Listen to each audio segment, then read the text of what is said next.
Welcome back to the CME Winter Summit. Um, this is our Wednesday night panel on filmmaking. This is the present and future of low budget filmmaking panel. My name is Sean Mannion. I'm the manager of media education here at CME, and I'll be your moderator tonight. And we have three wonderful panelists to talk about filmmaking, the current state of filmmaking, what's going on for the future. To my left here, first we've got Jacques Soiree. And Jacques is an actress and filmmaker known for her work in the Hulu special Black Stories Present. Your attention, please, directed by Tribeca 2019 award winner Philip Youmans. Jacques is also a filmmaker. Her first short film, Jazz in Wakanda, which she wrote, directed, produced, and in which she starred, was an official selection at film festivals like Urban World and sold to Comcast Tubi as part of the Black Power series.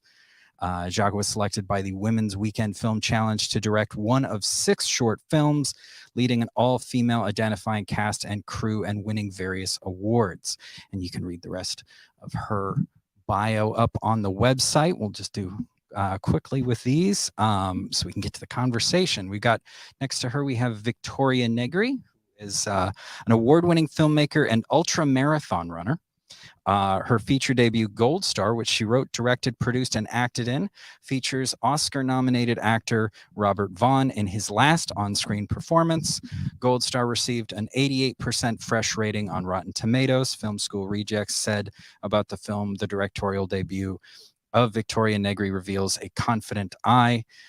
Brief Take named Gold Star one of 2017's best films by a female director, alongside Greta Gerwig's Lady Bird. Victoria is a fellow of the 2021 IFP Gotham Episodic Labs. And again, there's more online. I also just want to say Gold Star premiered at the Art of Brooklyn Film Festival, and I had a great experience there. And it won, I think, Best Narrative Feature. So this could be a nice segue into show. It's a great segue. That's a great segue. Thank you. Always appreciate help with the segues. To our final panelist over here on my far left here is Joseph Shahadi. He's a co-founder and executive director of the Art of Brooklyn Film Festival, and he's been doing that since 2011. He co-developed AOBFF's streaming channel, Brooklyn On Demand, and their streaming festival, Indie Boom. And he's consulted on the first edition of Lit Film, a film festival that focuses on films that celebrate the literary side of filmmaking at the central branch of the Brooklyn Public Library. He was a judge for the 48-hour film festival film project and guest lectured in the film department at St. Francis College in 2018. Joseph was invited to contribute critical essays in art in odd places. As a 2017 Thinker in Residence, he was formerly the festival coordinator for the Dumbo Dance Festival, where he curated and produced DDF's first ever site-specific works staged along the Brooklyn waterfront and served on its board of directors. And so, again, with all of them, there's more on their websites. And we don't have a physical audience here, in-person audience, but let's just assume everybody's clapping at home. I'm clapping in my heart. My hands are full, so I can't do it. I can't do it right here. So tonight, again, we are talking about the current state of low budget filmmaking in general, and what we're kind of looking towards the future. And I want to welcome you all again. Thank you for joining us tonight. Let's just dive in with our first topic, I think. And our first topic for the night would be, how would you describe the landscape for low budget filmmaking when you first started as a filmmaker, or in Joe's case, as a festival director? What were the challenges you faced? What were the opportunities that you had at that time? So what was kind of the landscape for film as you sort of entered the field? If anybody wants to jump in, or I can call on people. I'm a teacher, so. I'll start. I started, when did I first start filmmaking? I came to it through acting. So I think for me, my perspective is a little bit different. I'd say I started producing, making films probably 2012 or hop behind the camera right after graduated college. So 2009, 10, 11, around there. And I don't know, it honestly kind of feels the same to me because it just always feels difficult low budget filmmaking. I think the more that I do though, the more the peek behind like the gatekeeper industry stuff I'm getting to learn more and more about. And I think I didn't know that back then. So I think I'm just starting to see like the still indie but bigger budget indie stuff and how that gets done um feels different based on my knowledge of what I knew as like an outsider before, like a decade ago. And to me now it feels more like genre folk, like if you want to get something made and have someone else give you money, pushing genre, pushing things that no one has seen before, um versus I think a decade ago when I was first starting to do it, you could still do like a really good just straight up drama, um and have that be an indie and have it be a splash at a festival. But now you need some kind of like, I feel like from my experiences, like a hook or something people haven't seen before, or really like you need to know what your voice is, um and have that be really specific and unique and honed um in a way that really stands out, I think. So so kind of what you're saying is when you were getting started a little over a decade ago, kind of felt more like an open field. Yeah, it felt more like if you're excited about telling a story, you can go for it. And if you make something really good, it can premiere and have a shot at um, building.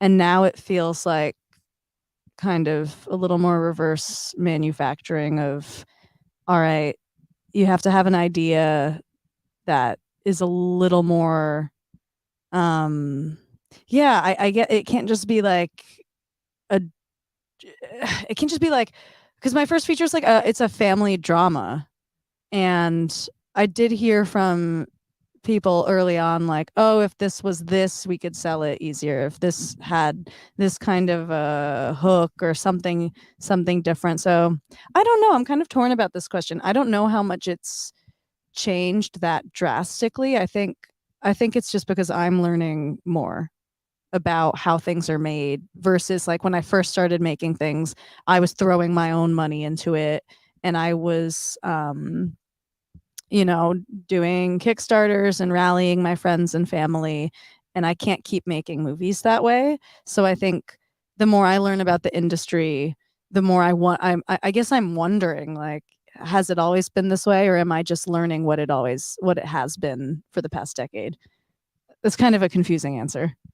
No, I mean, I think in a way, like even if the space hasn't changed necessarily, like your experience of it has, which I think is very 100%. relevant. Yeah. 100%. Yeah. And Joe or Jacka, do you guys have any?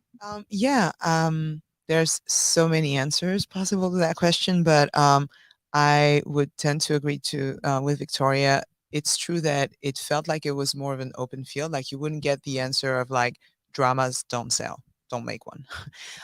But also for a specific type of people that had a type of education or resources or connections. So now that the cat is out the bag, we have movements that have pushed to open up. And so that also comes with it, right? Like the new ideas, the all the diversity and the women and the non-binary. And even though I mean, personally, from my experiences, my work comes from who I am. I don't, it's not the other way around. I'm not looking to tick the box in order to create something. My work emanates from who I am.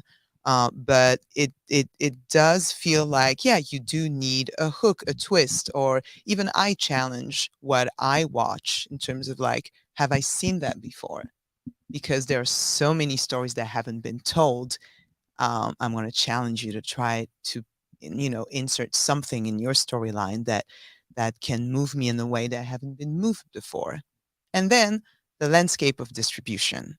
And that has obviously changed with all the platforms that we're seeing. And it's really hard to navigate as a low budget filmmaker because you're like already struggling with how am I going to make my movie? You feel like you need a full production of a Kickstarter or raising money before you actually enter production for your film. And then where is that film going? So yeah. Absolutely. And Joe, I think you can bring some perspective as not necessarily from a production standpoint, but from you see a lot of films come from filmmakers of a lot of levels.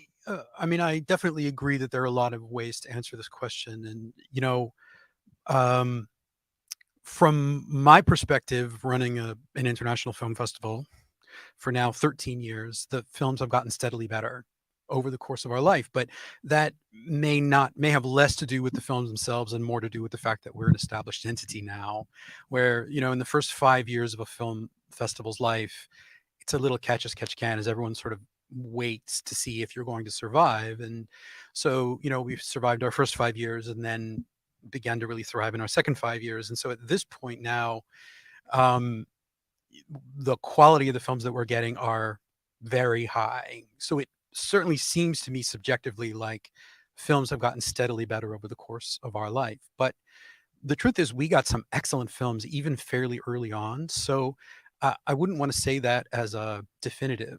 What, um, yeah, I mean, I think that I would have to sort of foreground that subjective experience.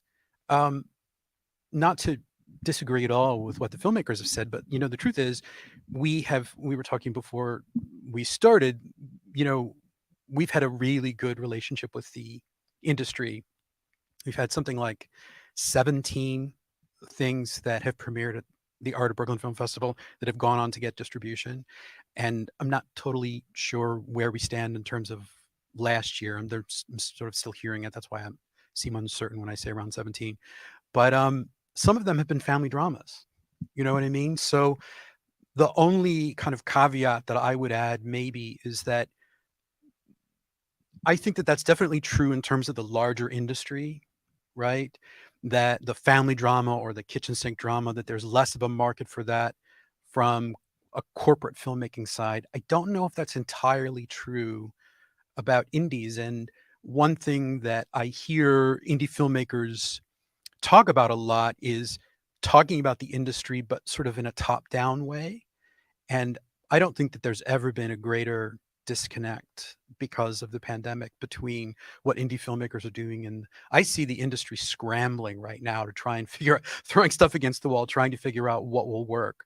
Um, I'm seeing a much surer hand from independent filmmakers in terms of following the stories that they want to tell and telling them in the most creative ways. So yeah, um, I love that. yeah. I mean, it's really true. I think that independent filmmakers are sort of ideally poised for this moment that we find ourselves in a way that sort of big corporate institutional affiliated filmmakers aren't.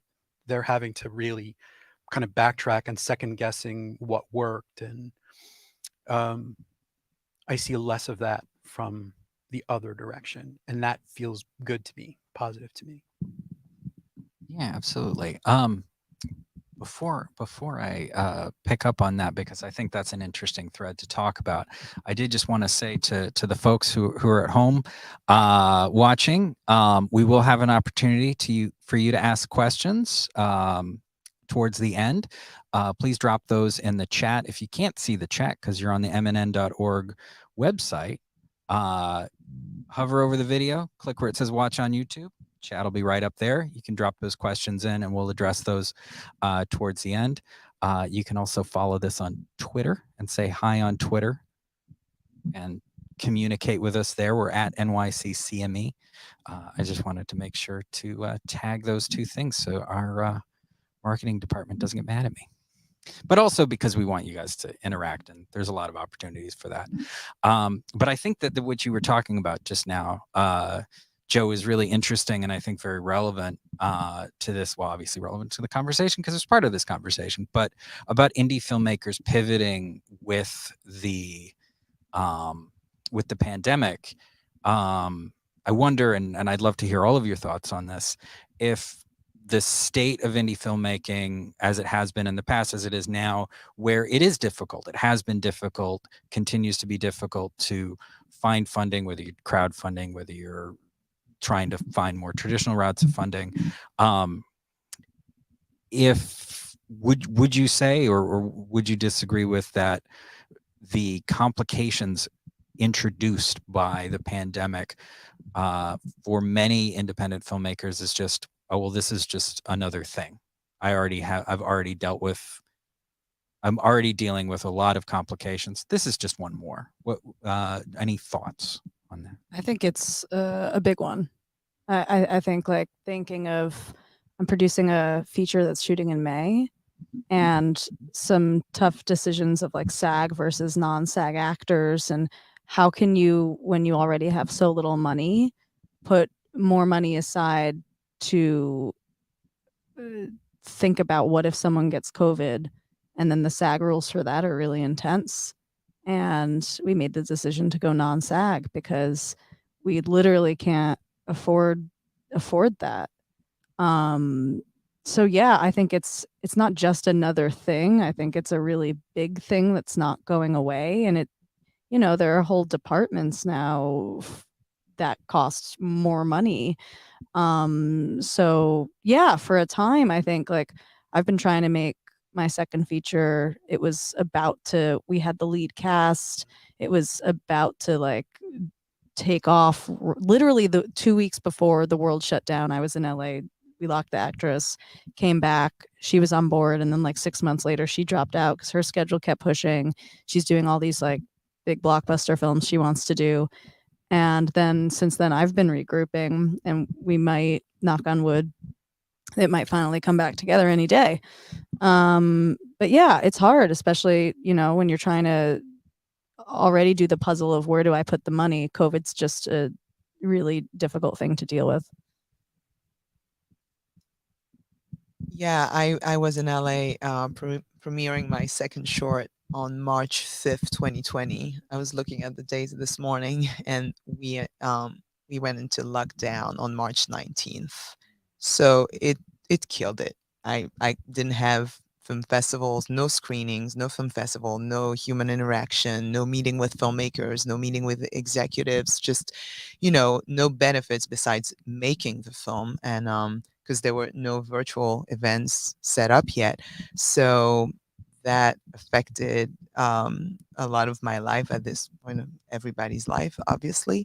But also I'm thinking about how it affects us now still, and everything that Victoria mentioned, and the cost of it, the cost of the PP and the mask and the officer on set that needs to be there, and all those SAG rules. And for low budget filmmakers who are already scrambling with money, it's really hard.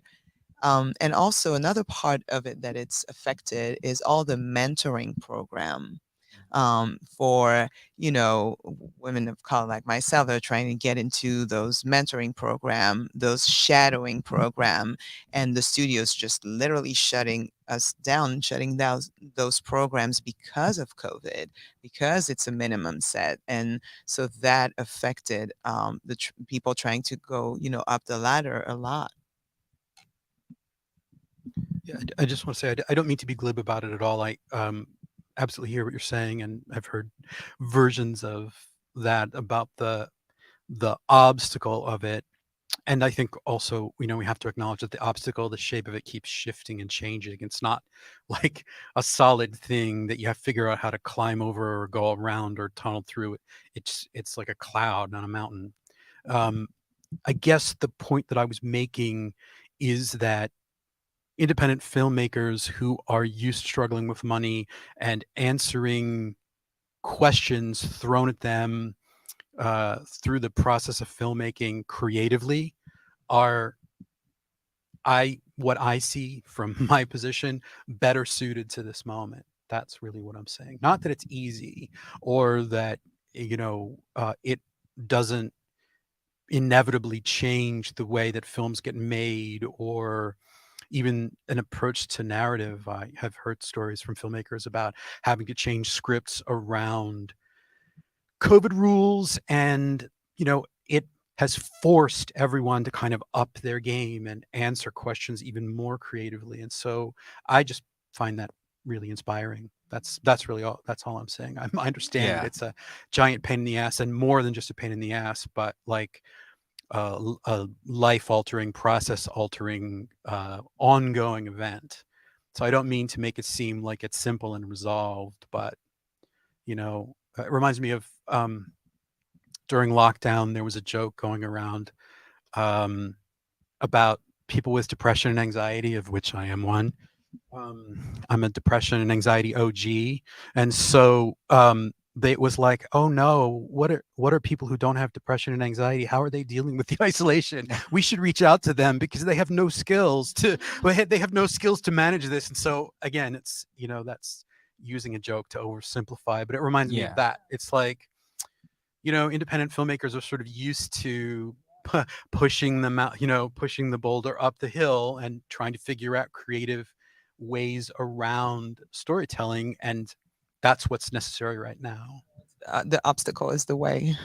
It made me make a short documentary. Like I would never think. I was like, I'm desperate to film something. So September 2020, I'm really into running, and I was like, oh, there's this runner in Brooklyn I just heard she ran 76 miles around McCarran track. So I just she was then doing a relay race over 2 days with 6 people of running nonstop for 2 days, and I just followed her with 2 DPs the whole time, and finally finishing up that edit. Making a documentary is really hard, but yeah, you're right. Like I would have never made. I was like, I have to film something, and what's something I can film that's all outdoors, that's safe. Let me just do it, and I guess I'm making a documentary now. I don't know.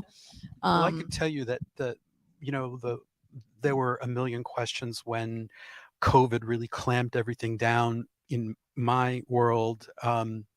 Producing a festival and producing live events that involve convening, bringing people together, and how that was going to work.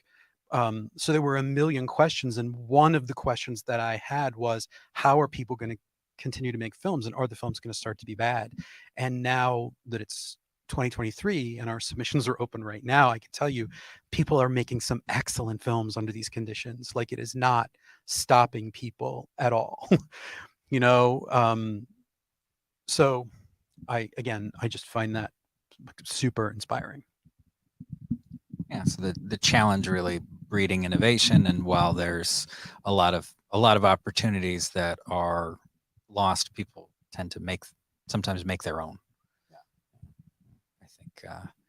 I think you originally stated your point pretty well, and then when I restated it for the question, I maybe oversimplified. But I think I think all the points are well taken, as far as like it's a big shift, and there's a lot of opportunities that change or delay or maybe disappear. But as we said, the advantage sometimes of being in that indie space is that you already have to adapt. So Life finds a way. Jurassic Park. There you go. Exactly. Some Jeff Goldblum. So one thing to kind of shift gears a little bit, because it's something that I find a little interesting as somebody who's been in the indie filmmaking space, as an indie filmmaker myself, outside of my position here, is there's been a shift over the last, I want to say about the last decade, and particularly the last couple of years in social media, kind of changing from being social networking platforms. In fact, that's what we called them. The movie called The Social Network, to something that's mostly dominated by marketing. And I'm curious for each of you, from your different perspectives, like, have those platforms been valuable for you in growing, in finding audiences, growing your career? And are the changes to them that have been happening, like, does that change the value for them for you? Whoever would like to pick up that question. I can. I guess it depends on which social media platforms you're on. I'm not on TikTok. I can't I can't do it. I can't. I'm just too old for TikTok. I have respect for my attention span. I do not. I just like longer form of contents. I do. But I've enjoyed Instagram in its various forms. It changes all the time. It's true, it can get really overwhelming. I had to have a consultation with one of my friends from Women in Film who has a social media marketing company. It has there's some science to it, and I'm learning. I'm learning to be present and have it as a filmmaker. It's such an important tool as an actress, as a director, as a producer. I feel that almost having a Instagram page for your film is more valuable now than a website. I would love to talk about that. I think that there are several ways to look at it. Some obnoxious and others that are less. Um, a rapport and connections with filmmakers that are, struggling as well, going through the same thing, like your lateral connections, but also some people that are higher up the ladder, some celebrities sometimes that will support your work, that will give you a shout out, some film festivals that reach out to you for discount codes and waivers, because that's super huge part of filmmaking as well. Sometimes the obstacle between you and the audience are film festival submission fees. Like, the audience doesn't necessarily know that. So to have a platform for your work is become, I think, paramount. Yeah. Yeah, it's been invaluable for me. I mean, we can trace back how I know you is because I think through like one of those chats. I think it was the Seed and Spark. It was Seed Twitter and Spark. I chats. used to do Yeah. those all the time. And like that's how I met you, Liam. Like we can go way back to that. And yeah, I used to be really active on Twitter. And I think you have to be smart on social media about it. Like you can't just show up out of nowhere and be like, "Hi everyone, I made this movie. Watch it now." Or, "Hi, donate money to my Kickstarter," just because I'm saying it. Like you have to it's like treat everyone like they're literally in front of you and they're human beings. Like you can't just bang on doors and hope people are gonna do anything for you. It's so entitled. Like, don't just think, because everyone has a project, everyone has something they want to get made, and be smart about it and respectful and treat people with a human element. I had a really it's funny to trace back to I can go all the way back to Twitter also. I initially, back in 2011, was tweeting with David Lowery just about running and cats, not even about movies, and we were like following each other and talking, and then he left Twitter and went on to make huge movies. And then years later, I wrote a piece about his film A Ghost Story for the website The Talk House, and he emailed me. He read the piece and he's like, "Hey, I remember you from Twitter. How are you?" And I was like, "Oh my God." And then we just started emailing back and forth. He watched Gold Star when it came out. I then sent him my next script, and now he's executive producer. He brought all of the other producers. His entire team is producing my next movie.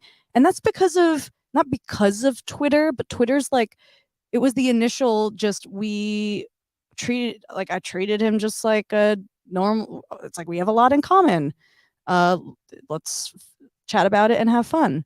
So I think, yeah, you just have to treat people like, who do you click with? Find your people. And it can be through social media. I'm not as active on it anymore at all. Now I just I'll pop into Twitter every now and then. My account that I spent a lot of time building actually got hacked right during the pandemic, which was frustrating. But anyway, this is all to say, I think just get on there and find people that you connect with and see what happens and build relationships. I think people put too much pressure on themselves to immediately make something happen and to just shout into the void, and that doesn't work. Are you asking me how the festival uses it, or how I see filmmakers using it that successfully? Whichever you have thoughts on. Both I think are very relevant. Well, I mean, I can say that the common thread between how we use social media and the way that I see filmmakers, independent filmmakers, low budget filmmakers using social media successfully is that I think you need to surrender the idea that it's like an apples to apples thing. Like, I put out this tweet, therefore something should happen. It's much more nonlinear than that. I think that it's about building, you know what, to say building community is too utopian a term for something like this, that it's about, and to say like raising awareness is too sort of marketing a term, but it's somewhere between those two things. And so that's what I think building an audience is, right? When we're very active on social media throughout the year, but particularly during festival time. And one of the things we love is when we work with a filmmaking team that has their social media game together, because we promote the film and then they retweet it or reblog it or whatever it, and it immediately it boosts the algorithm. There's more engagement. I know not every festival does that. Not every institution that an independent filmmaker is going to interact with is going to do that, right? But we're pretty clear, once we accept people in, this is how we do things.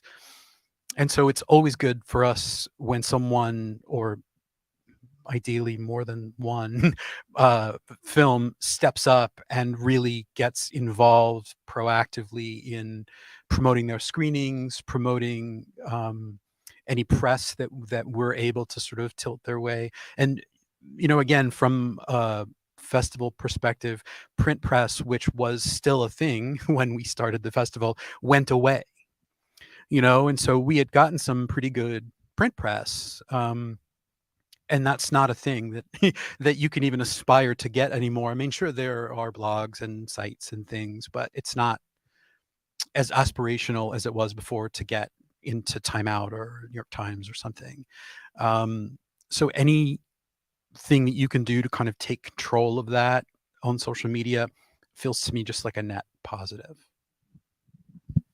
So I think what I'm hearing is like the real value of it kind of remains what it was about, again, like a decade ago, which is really like building a network, connecting with other people, more so perhaps than the marketing side of it. I mean, to a degree, there's that, what you were talking about, Joe, but even that, it sounds like, is the real value is like making those individual connections and pushing those, well, not even pushing those, just treating those like actual like human connections.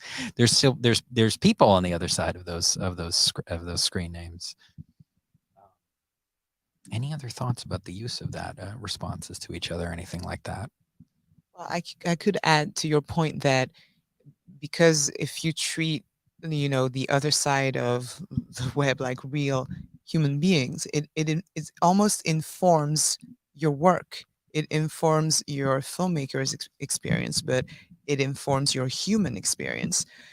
You meet people that are right next door to you or at you know, thousands of miles away, and you might collaborate with them. And that's just the beauty of film festivals in person that disappeared when we were under lockdown. But that social network out aspect is amazing. Really, in my experience, it's informed of the next steps that I'm taking, or a direction sometimes on a project or another that is a bit lingering, or where I need a little bit of a push, is meeting another person that might be excited about it and that I might want to collaborate with. So that to me is invaluable. And just to open our follow on that, I know Victoria, you mentioned David Lowery, but is there any examples maybe that you'd want to share, Jaka, or you Joseph, similar to that, where you made a social media connection that then became more collaborative afterwards? Well, we met the great, like, iconic actress Annabella Sciorra that way. She heard what we were doing and said, "You're awesome," and she ended up then sitting as a judge for us, and has been terrifically supportive. And we then were able to meet other famouses through her, and but it happened in a kind of an organic way, and we're forever grateful to her because we weren't anything when she noted us. So that happened sort of through social media. Yeah, she found you and just like, hey, She's great. amazing, by the way. She's everything you want her to be. She's amazing. When I was shooting the short film I did for the Women's Weekend Film Challenge, we had all the team of women had a different name for their team. Our team name was Reed Morano, and I was adamant about tagging her on every social media platform so that she got inundated with us roaming around LA trying to just shoot. And she saw the tweets and retweeted and added a little note saying, I'm thinking of you, Team Reed. And I was like, that's all I need. That's all I need. I'm doing the perfect film. It was just it's lovely when it's like that. Sometimes, it can be lonely. And sometimes that's all you need. Yeah, absolutely. Building those connections, building that network. I mean, and I can even say from my own personal experience, like as you were saying, like we met through Twitter initially, Victoria, which led me to Joe eventually, and also honestly, the same sort of spaces where we met is ultimately what led me to this job and working here with MNN.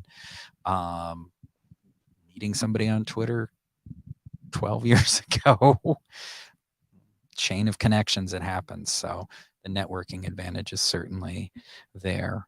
One of the things that I'm curious about, and this is, I think, some of this may be sort of a hot button topic right now, but I'm curious about with technology.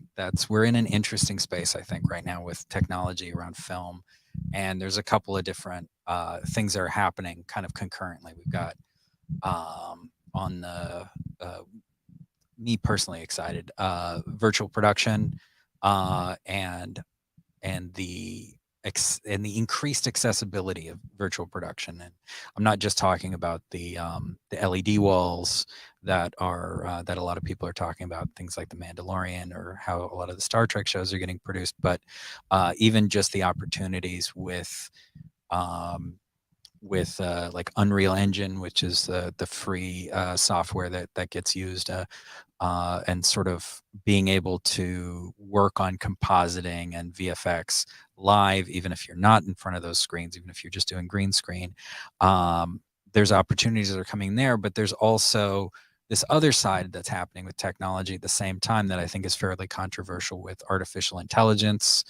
And a lot of conversations happening about image generation or text generation that's happening with AI, ChatGPT, or Jasper is one that I've seen as well.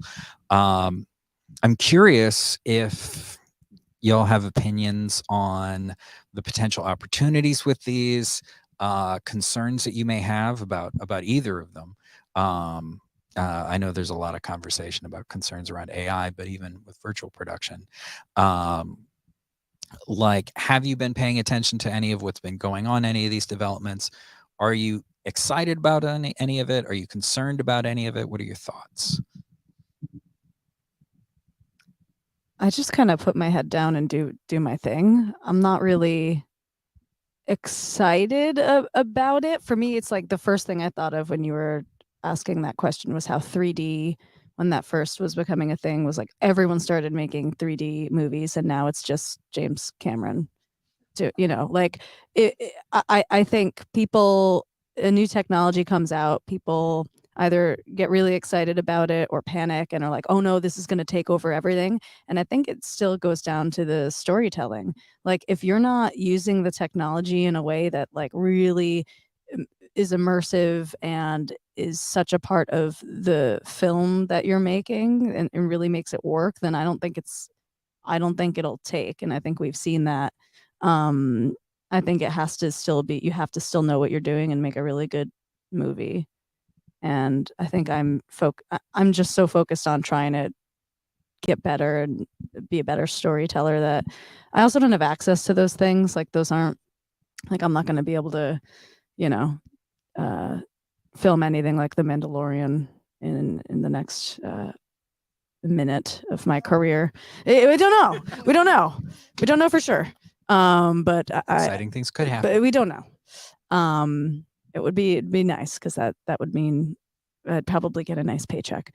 But yeah, I think for me personally, I'm so focused on what I want to do, and I have so many ideas that the technology doesn't stress me out. And I think I just keep reminding myself of that. Like, I don't think AI is gonna, they can't even make a hand yet. It adds like it's just, it's a little bit behind.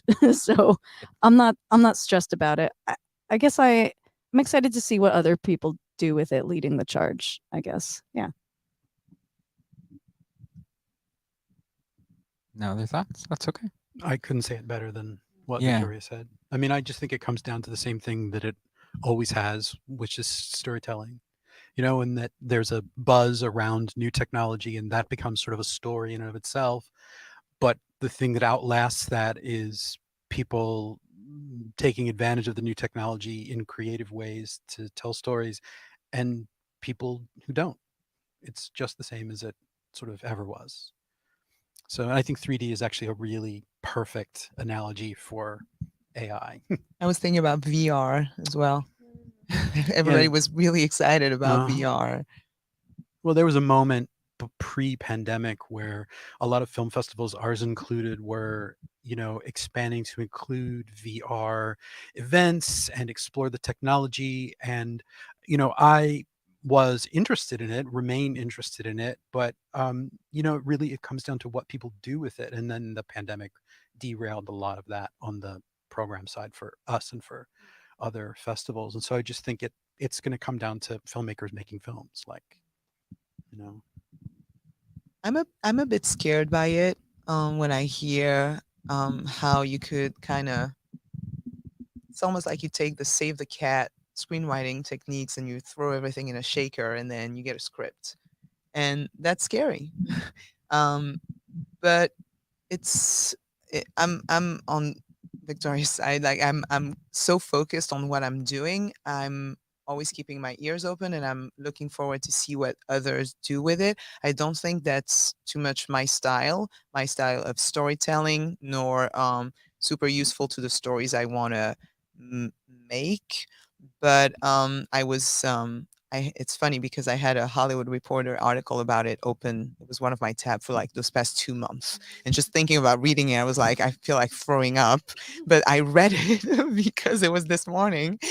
And it was interesting. It was very interesting. And I think it comes down to also making sure that screenwriters are the ones that frame the legality of it all, and making sure that they, that it doesn't just kill them all, and that the screenwriters are still part of the conversation. So it's also funny. I was at a screening at the Metrograph, and a producer and a filmmaker who are both teachers were having a conversation about, oh, so what conversations are you having at the school about it for the students and how they're going to use that? And I was like, whoa, that's a lot.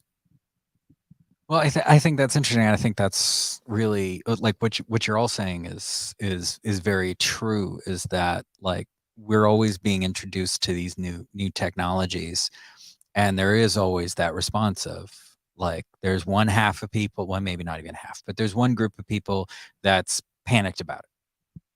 It's gonna make it impossible for anybody to do anything. Everybody's gonna lose their job. And then there's another group that's basically like, I'm gonna try all of this. And I guess then there's the third group that's like, I'm busy. Which feels like this mostly this group. I'm busy. It seems interesting. I'm busy. I think one of the things that's interesting about these spaces, and I have one of the reasons I wanted to bring this up with y'all, because it's a conversation that comes up with other filmmakers that I'm having, and I'm very much for a lot of it in the same sort of space where I'm like, I'm interested, I'm paying attention to this stuff, partly because I'm an educator, and you want to kind of keep an eye on these. I think one of the things that I find interesting about it is when these things pop up, how it does end up affecting people. And I think in film, the AI side of things is a curiosity that people are looking at. But we do see in some of the other spaces when it comes to writing that there are some people who are losing their jobs because certain writing is being sort of replaced by like, oh, we'll use ChatGPT, or we use, something else for this, which I think will end up blowing up in people's faces. And I'm very entertained to see that happen. The blowing up in people's faces, not people losing their jobs. I want to see it blow up in people's faces because these people are losing their jobs. I think that, I think that what's interesting about it is the point about storytelling, is that's what matters fundamentally. No matter what tools we're using, the stories are what matters. Whether we're making a documentary about somebody who's, you said, running 76 miles around McCarran Park. Yeah, I missed that event. She, during the pandemic, got bored and just ran 76 miles on the track. Just the same loop track for 76 miles. So I was like, wow, what is she doing next? In one go? In one go. Yeah, she was going for 100, and she dropped out at 76 because it was like an 80-degree day, and yeah. Oh, well, I'm less impressed now. She didn't do 100.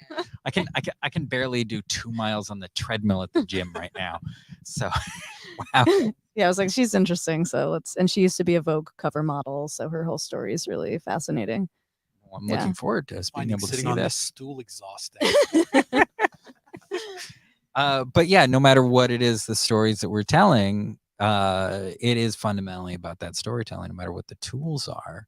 Are there any, just to kind of follow on from that though, are there any, and maybe the answer to this is no, but are there any tools that kind of became part of your toolbox in storytelling in the last few years that maybe were surprising or maybe unexpected? Well, I guess that's the same thing, but other people would find unexpected or surprising, or you did.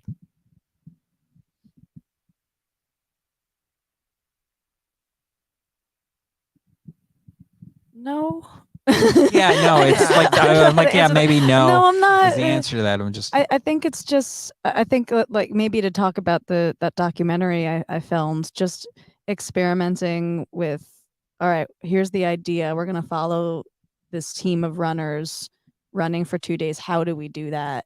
And then like experimenting with our DP literally on a bike with a gimbal, biking, following them, like just creative, low budget ways to just use tools I already have and to find the right people to film it. And it's like, for me, it's project to project. What are the tools I need and how can I pull it off with those tools? But nothing new technology wise or anything. I think it's just like, it was nothing fancy. It's a dude on a bike with a gimbal, but it looks good. And, for my feature, we filmed in a hospital for a few days, and we had the DP like getting pushed in a wheelchair to get like smooth shots down the hallway. So for me, it's less about what new technology and more about what do you have, especially for this conversation, indie filmmakers, like what do you have at your disposal? What is the vision? What is the story? I just keep going back to what is the story and what do you have at your disposal that you can use to get the the film you want to get, the tone and the shot, really. Lately I've used production design a lot, and discovering production designer that really were, bringing their whole side to the story. And as a low budget filmmaker, I kind of like went over that the first movies just because. Oh my God, yes. Yes, yes, yes. I Right? can talk about this for a long time. I just there's no money. So um now I'm discovering that aspect, and I'm absolutely loving it and seeing how it brings so much to the story. I love it. And then the last short proof of concept I shot, I star in it, I produced it. It was a slasher, and we used a snorri cam, and that was hella fun. So yeah, those are the two things I can think about. Production design and kind of leveraging these tools that are out there, and you're like, this is fun. It's different. I don't know what question. I don't remember what questions. I skimmed them quickly, and then I was like, I just want to go off the cuff. But I want to jump off of your production design thing, and like, because I know this is a conversation around indie filmmaking and how do we. I think a huge lesson I learned, and what I completely agree. I didn't put enough money or attention or time into production design for my first film, and I can tell, and it just like there are certain scenes where I'm like, I should have like put more time into that. And so I just filmed a short in November, and like I put so much into the production design, and I just got feedback from a friend who's like, oh, this looks great. And I'm like, you know why it looks great? Because I learned my lesson. And I think for anyone watching who is wondering, like, where do I put my time and effort? Like, really think about that. It's worth it. It just makes like, you can film on the fanciest camera, but if your production design's bad, it will just look people won't know why it looks bad, but it will look worse. So yeah, it's kind of not even we're spiraling off of your question, but I wanted to take that opportunity. Fine. No, this should be conversational. Absolutely. I can absolutely co-sign that. What you are both saying, that for us, we get a lot. We see a lot of films, and being detail oriented is free. If you're talking about making films cheaply, we can have a conversation about technology and the accessibility of technology, and then advanced technology and the accessibility of that. But being detail oriented with something like production design, costume design, it's one of the things that can really elevate a project that is made with very little money.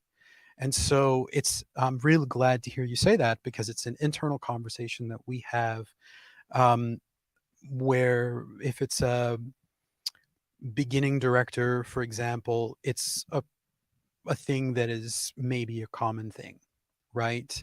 That being less detail oriented about, particularly if people are leveling up from making shorts to making a feature, but having that 360 eye for each scene, it just makes what you're doing, even if it's one location, two people, talking heads, it's a relationship drama, as the scope of it as tightly controlled as possible. Even within that world, attention to that level of detail elevates the storytelling, and it's free. It's free. On my first short, I was shooting mostly exteriors, so I was really focused on finding the best looking places in Harlem and the most colorful, and at sunset time. But I was really not focused on that part. And the minute that we went in on something, I was like, I would have needed someone. So it was just wonderful to fill in that role with somebody that was so good at it, because I feel like it's not the first incline as a first time or second time director.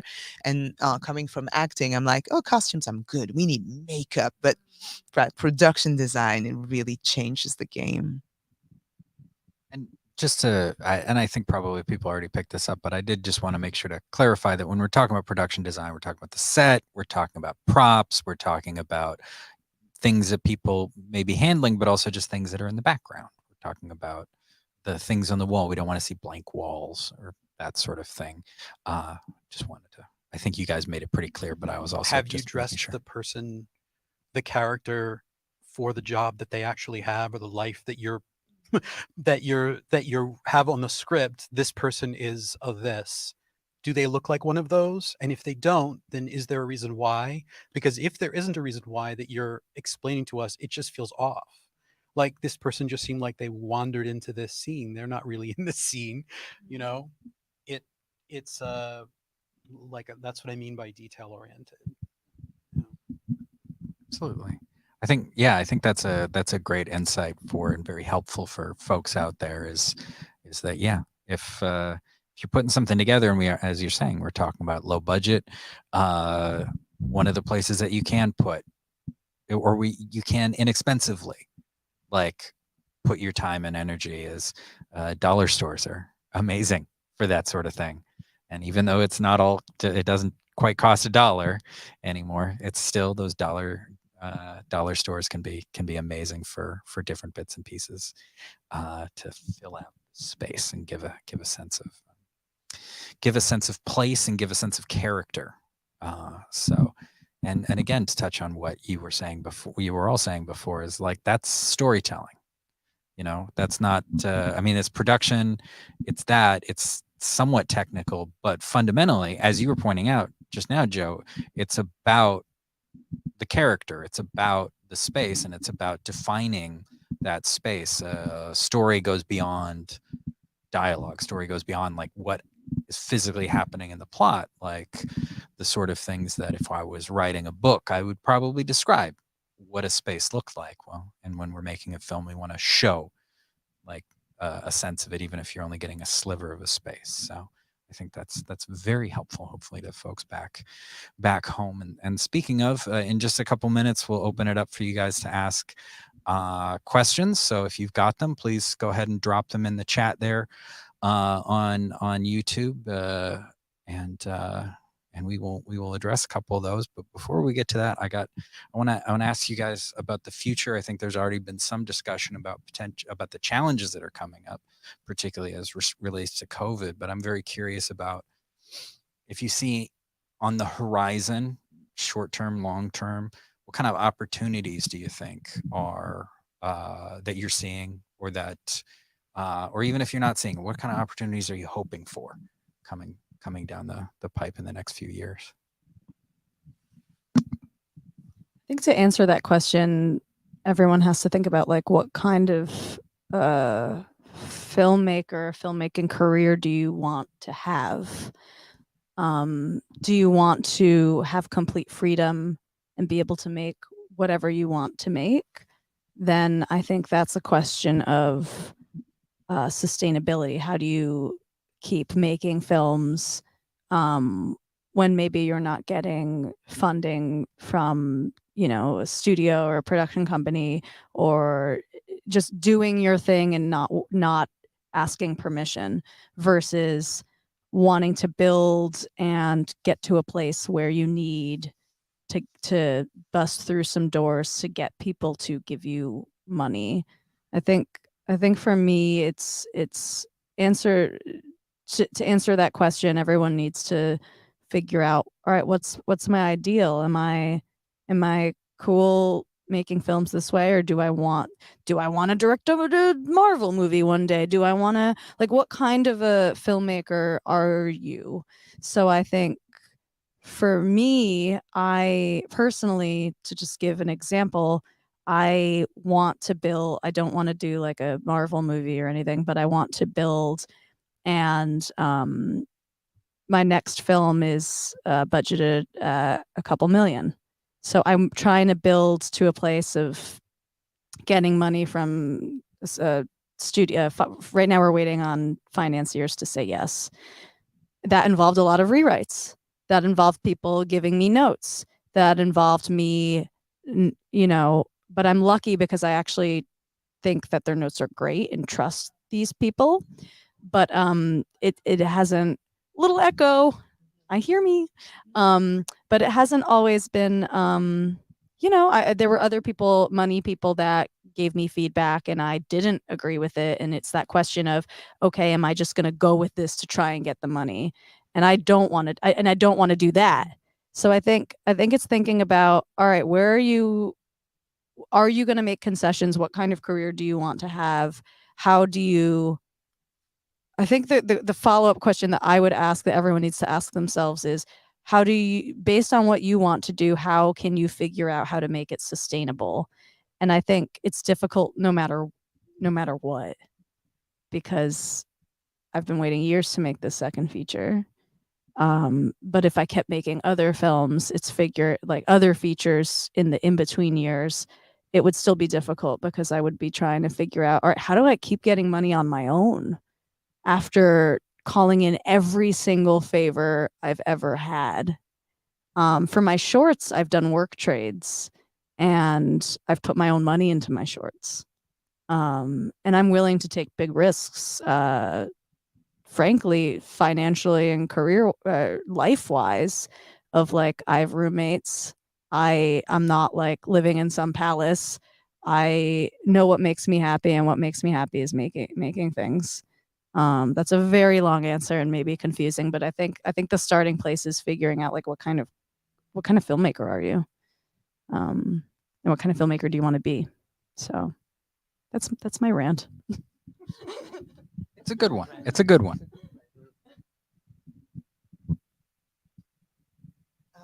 I don't know that Victoria hasn't said it all. Honestly, it's about making your life and your work sustainable.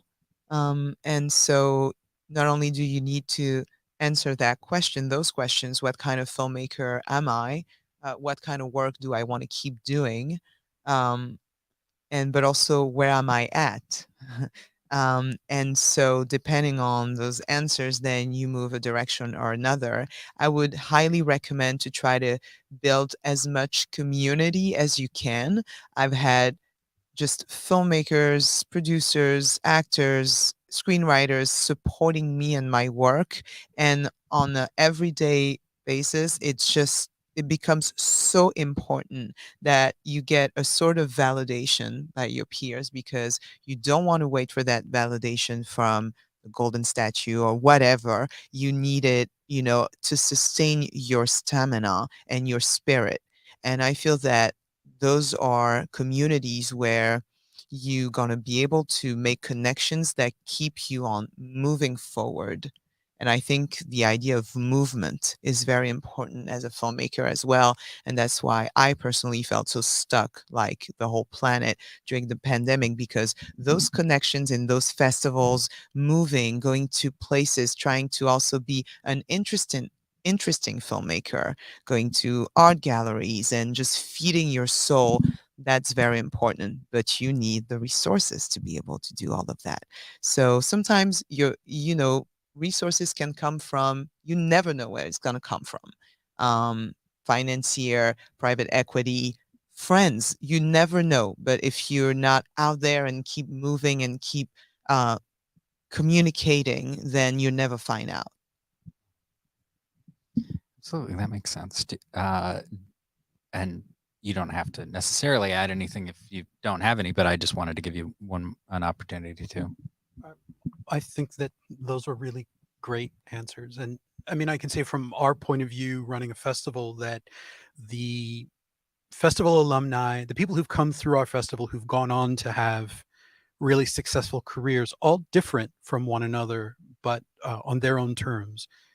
It, I think, came from, they started from that base of self-knowledge, right? That I think it's easy, maybe because the technology to make a film is so accessible now, to kind of stumble into it and feel your way through it in an organic way, which is great. I don't ever want to tell anyone not to do that. An artist myself, we're an artist-run festival. I don't want to put those limitations on people, but the thing that makes filmmaking different than other art forms is that really, no matter what level you're doing it at, you're interacting with a market. And so trying to negotiate your creative process, making the thing, and then how that thing lives within a market, that's the journey of a professional filmmaker. And, people interact with that in different ways, depending on what they want. But I think that, again, I couldn't say it better than Victoria did. Like, know yourself. What do I want out of this? What am I doing? And then work from there. That's great. And actually that actually segues nicely into a question that we received from the audience. Yay. So, so that will be, I'm just going to go pull this up for myself. So they preface it with tax season that's coming up, which is always a great reminder for all of us. I didn't want to think Another about that yay. today, but we are. They were asking, and this is from Felix the Tiger, or one Felix the Tiger, excuse me. Can you talk about trying to get distribution and making a profit from filmmaking so that it's not just considered a hobby by the IRS? And they gave us a little winky face. Any thoughts on that?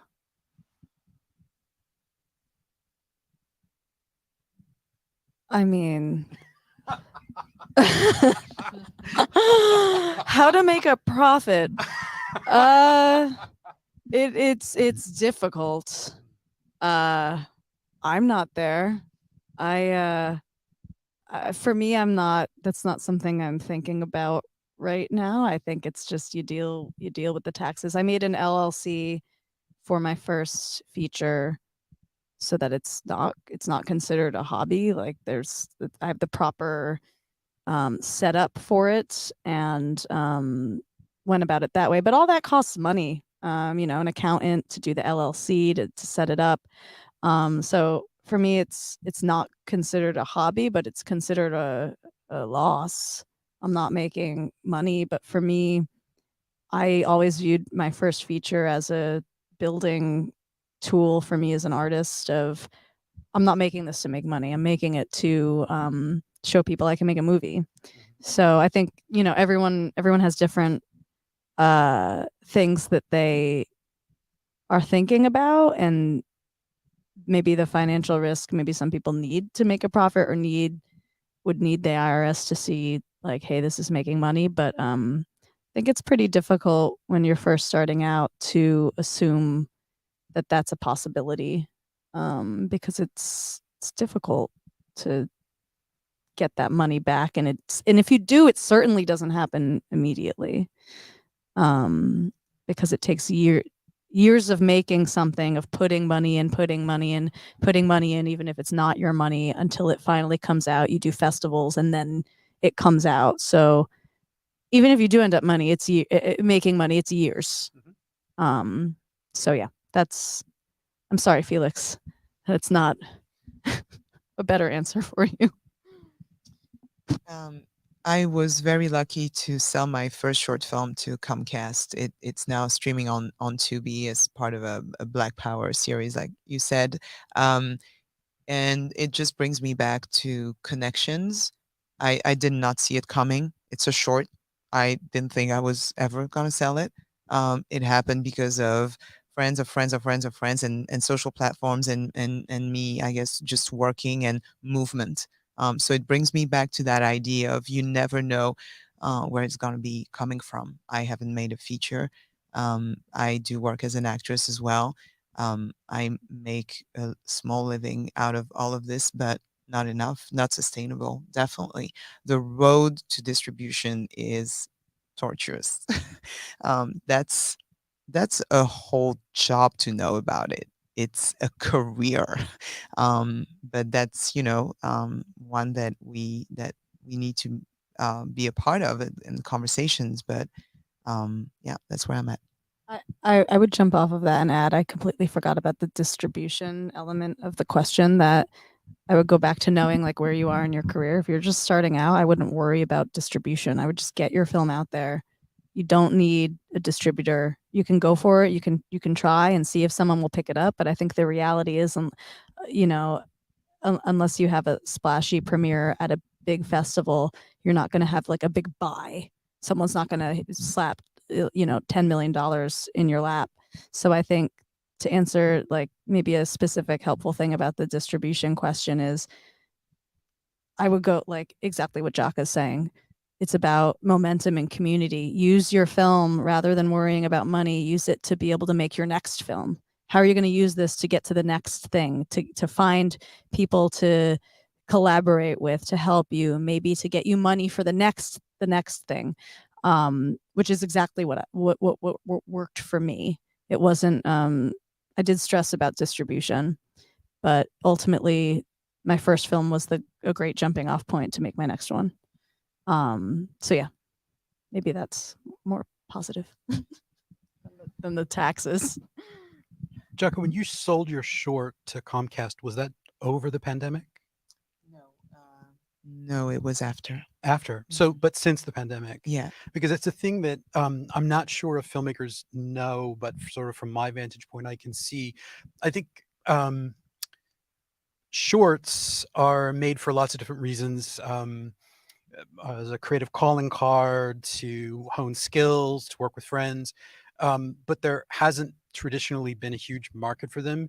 There is much more of a market for them now. I agree. And so, if Felix, you can't afford to make the feature that you have in your heart, work at the level you can afford. And that doesn't necessarily mean that the work won't be good and it won't be appreciated. We want your film. submit your film to my festival, because we get excellent films, shorts from all over the world, features too, but honing in on shorts that are made with very modest budgets, but that are wildly creative. And it's not unusual for us to then see those filmmakers go on and submit their features to us as well. So yeah, I mean, pitch your work at where you can.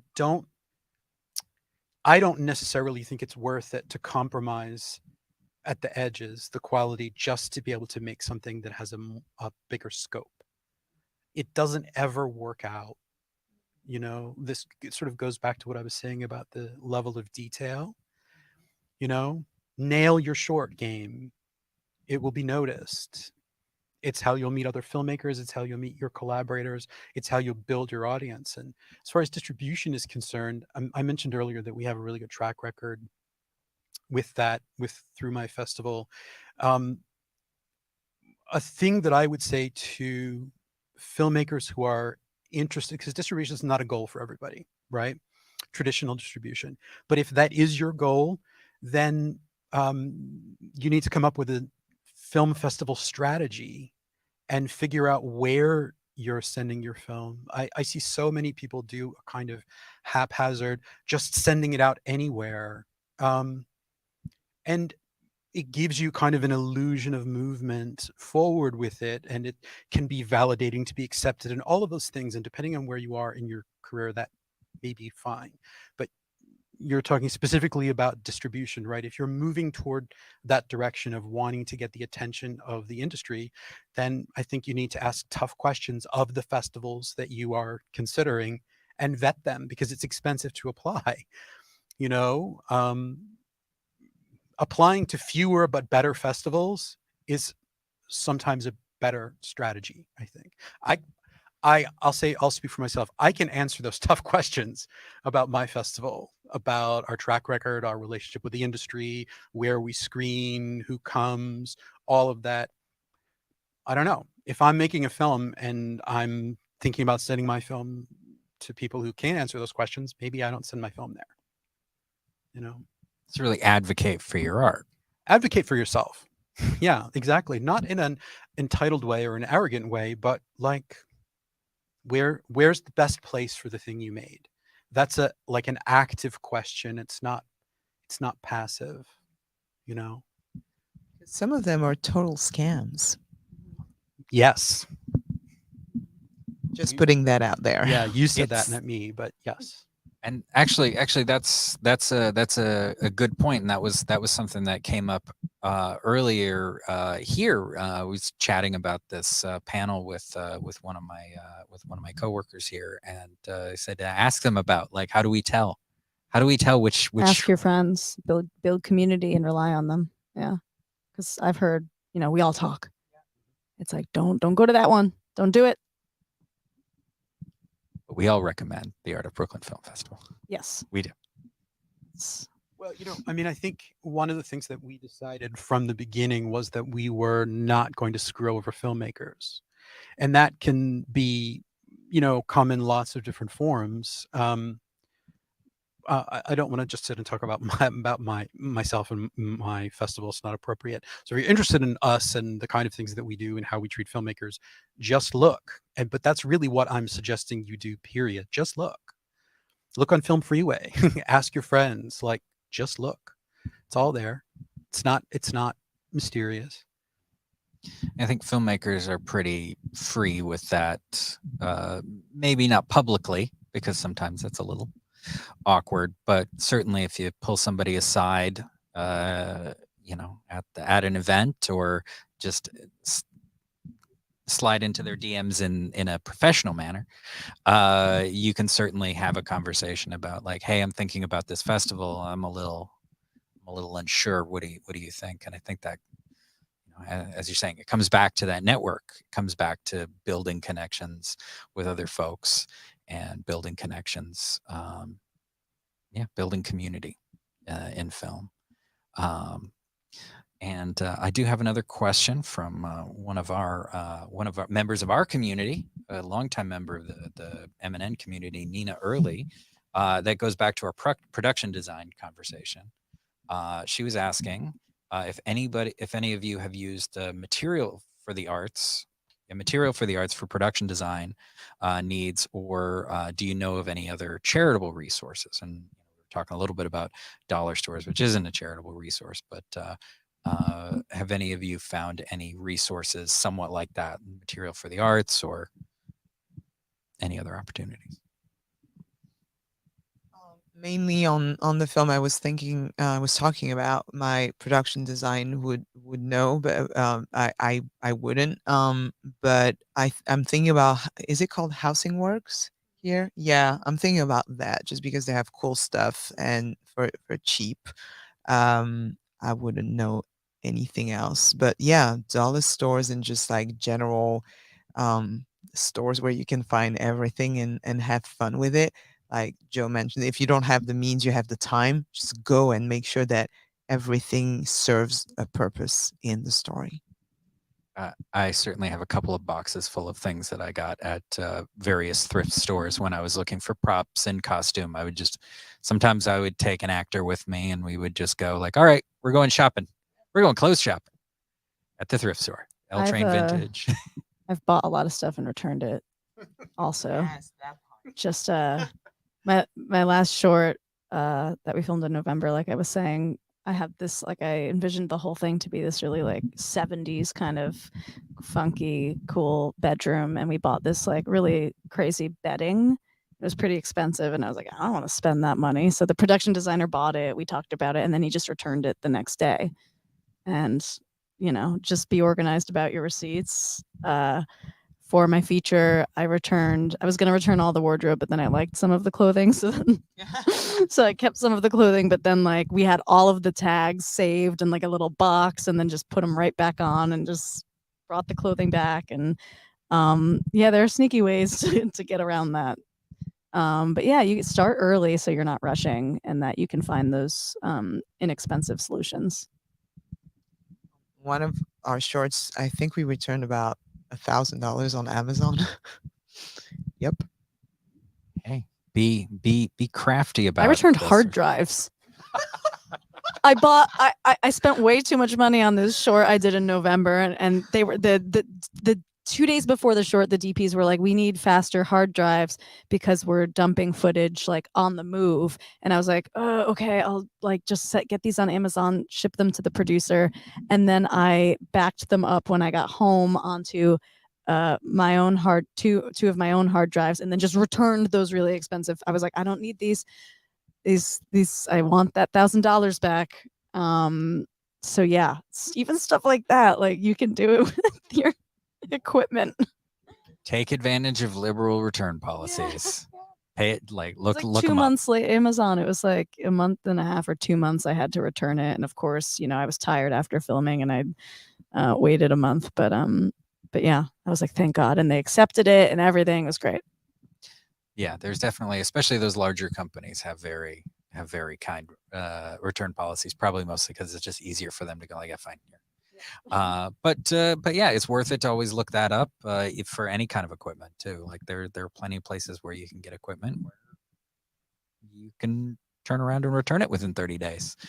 Might not get everything back, but if you keep it in good condition, You'll get some back. I've certainly been on a lot of shoots where there've been a lot of interesting things. It was like, okay, you gotta this children's toy, this cheap children's toy thing. Don't be too rough with that because we got to return it tomorrow. So that's a lot of fun. We did get a question from over on Twitter, and it says, we have to rely on our community friends for a lot of help, both for money and for things like acting, etc.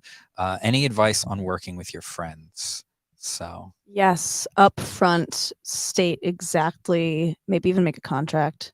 Like say, this is what I'm doing, this is my job, these are my responsibilities, these are your responsibilities. I think be really clear about expectations because making a film can be stressful and you don't want it to affect your friendship.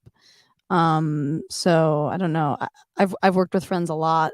Sometimes it's easier than others, and sometimes it's put a strain on the friendship. And I would say just because you're really great friends and you trust each other as friends doesn't mean that when you start diving into making decisions together, it'll go smoothly. So I would say be really upfront about expectations, who is doing what, and how are you gonna how are decisions getting made. That's my first impulse response. So it's really, in a lot of ways, it's like any kind of aspect of a relationship. It's communication. It's make sure that there's a lot of clarity with that, and especially when you're dealing with a stressful situation like making a film. Yeah, because it you know it does get stressful and people get tired and stuff. Stuff can happen. You don't know. It's all unpredictable.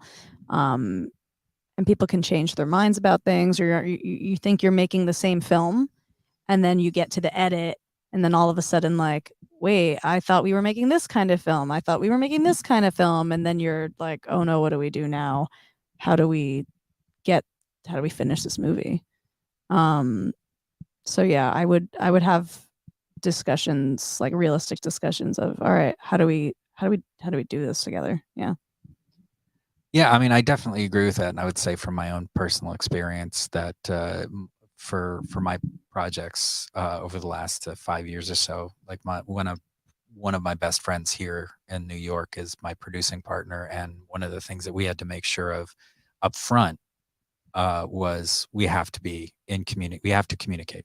We have to communicate very clearly about things, and if something's bothering you, you need to say so as soon as possible so that we can talk it through.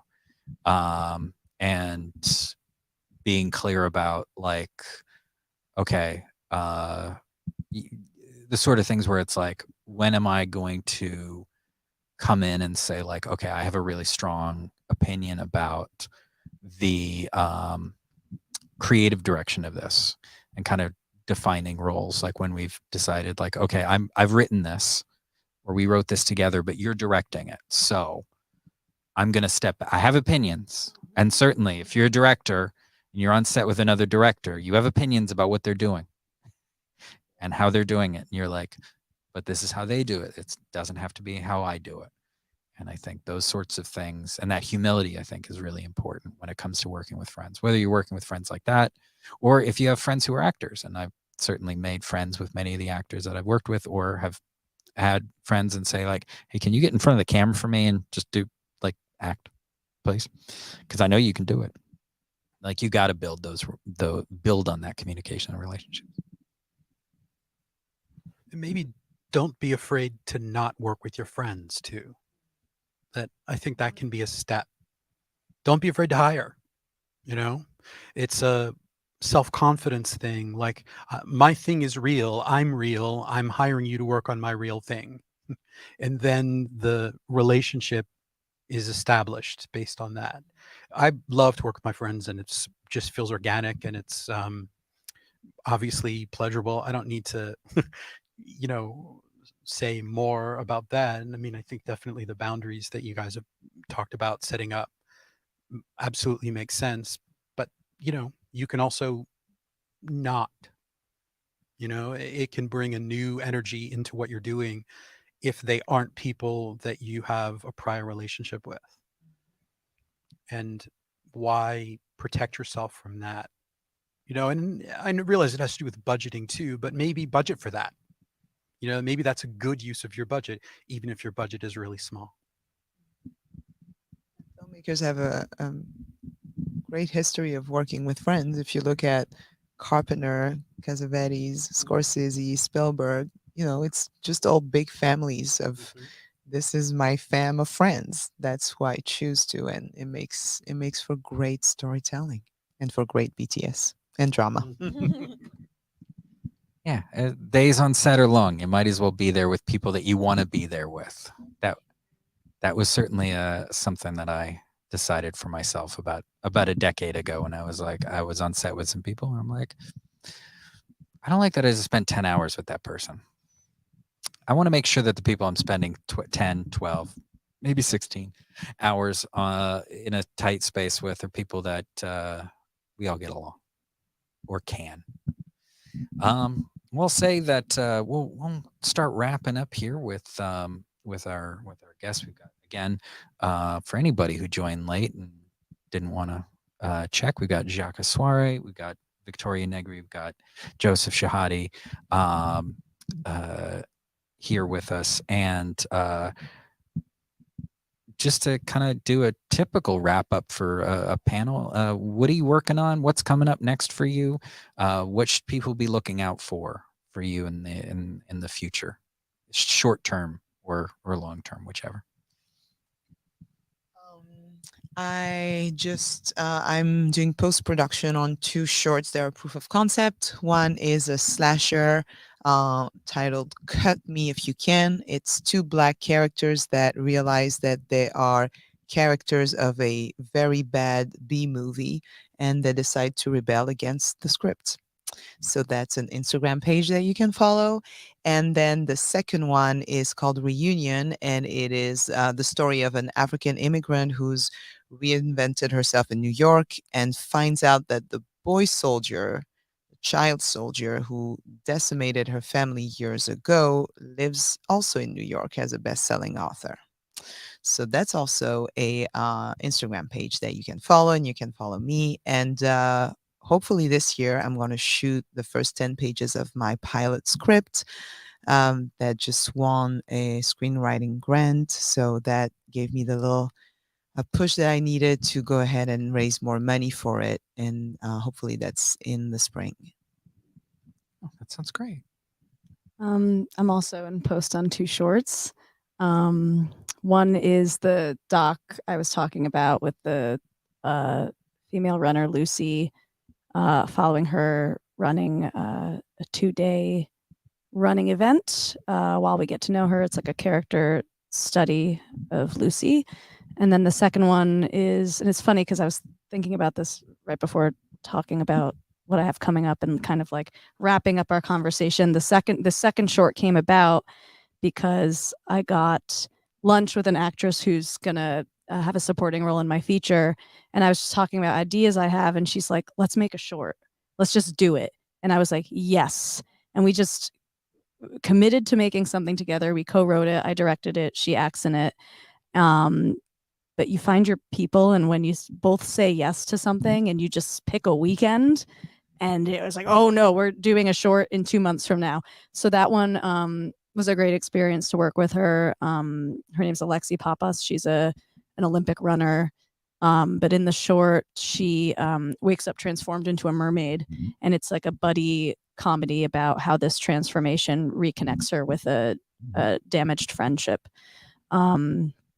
And then I'm hoping to shoot my feature this year called Ultra, about a woman who runs 135 miles across Death Valley and comes face to face with a traumatic event from her past while running. So just literally waiting on the green light from that. And you can follow me, and as soon as I know when that's happening, the world will know. And I can't wait to make announcements. We already have it cast, but I'm not going to say who's in it. But it's very exciting, and can't wait to make it and suffer in Death Valley with everyone. Yeah, best of luck with that. Yeah, I hate the heat. I don't know what I'm doing to myself, but and Joe, I mean, you've got the festival coming up soon. Yeah, submissions are open for the Art of Brooklyn Film Festival. So submit your films to us. The festival, we haven't announced official dates yet because we're still nailing down venues, but it will be the first 2 weeks in June of this year. It's our lucky 13th season. And actually, I can announce a thing. I'm not going to say their names because the press release is going out tomorrow, but a signature program of the Art of Brooklyn Film Festival is that we invite a different filmmaker to act as guest festival director every season. And we do that very intentionally to keep a single point of view from dominating our curation, so it rotates. We have a really good track record. I think 66% of the time, when I did the math last, it was women, LGBTQIA, and people of color holding the position. But if you just drill down to gender, it's only so far been 2 women, one of whom is Victoria Negri. The other, Christy Conachala, an LA-based filmmaker we love very much. Hello, Christy. So I thought, we've been involved in the conversation about women filmmakers since 2014, working with various organizations, New York Women in Film and Television, Alliance of Women Directors. And one of the upshots of these panels has always been just about getting to gender parity. It's a low bar, you would think. And I thought, since this is a signature program of our festival, it's not acceptable that we've only ever had 2 women do it. And so I assembled a short list of female and non-binary filmmakers. And what I want to announce is that this year it's going to be a group that are going to act as guest festival directors.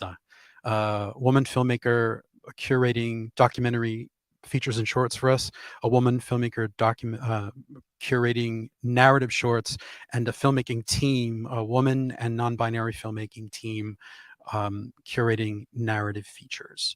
And so that will get us past gender equity. Any one of those filmmakers could have done the job singly. I feel really privileged that they agreed to work in tandem, and it's been a pleasure working with them so far. So I'm really I'm thrilled about it. The press release will go out tomorrow and you'll hear all the details about it. But if that appeals to you, then submit your film to us. Yeah, it's a great process working with y'all at the Art of Brooklyn. And you would know, since you were also a guest festival director with us. And kept also saying, you'll see how the sausage is made, and and you did, didn't no, you? it's great. It was great to see. It was fun. Yeah, being I'm Sean's film. it's true. Yeah. It's true. So in other words, the chronology was your feature opened the festival and your year, and it won Best Narrative Feature. The following year, you were our guest festival director. You programmed Sean's film. Sean's film memed it very well. You were also an award winner at the festival. And then the following year, you became a guest festival director. I feel so left out. well, there's still time to submit. There's still time to submit. I'm just meeting you now. It's really nice to meet you. So nice to meet you too. And I mean, and I think that's also just hammering that that point home about networking and making connections and building community, because then I get to go like, hey, I'm putting together a filmmaking panel. Who am I going to pick? Who am I going to go for? I mean, let me start with a couple people that I know pretty well, that I know that I know will bring some gems in, and then I get to meet Jaka this week, who's part of our larger MNN community, and part of our larger New York City Center for Media Education community. And speaking of the New York City Center for Media Education, thank you for joining us tonight on this, our third night of the CME Winter Summit. Tomorrow night, we've got our networking event on Zoom, which, if you've signed up, that's in that email that you got, the registration reminder. Right next to Thursday there, you'll see the Zoom link. There's a passcode there. We're very excited to have you join us tomorrow night, to have that conversation, to get in. And we've got some fun things. I was talking to Tiffany Blunt, our director of education, earlier today, about what we have planned for tomorrow. And I think it's going to be a lot of fun tomorrow evening. And then Friday night, we're wrapping out with the virtual production panel. that will be led by our director Tiffany Blunt, and we've got some great people on that. I'm very excited to watch that. As opposed to being on camera, I get to watch that and learn from that one, just as I've learned tonight with all of you, and I hope all of you at home did as well. And I'm sure they're all clapping back there as well. And again, thank you all for joining us. You have a great night, and we hope to see you all tomorrow night, Friday night, and then very soon in classes. Oh, and follow us on the Instagram and the Twitter and all of that at NYC CME.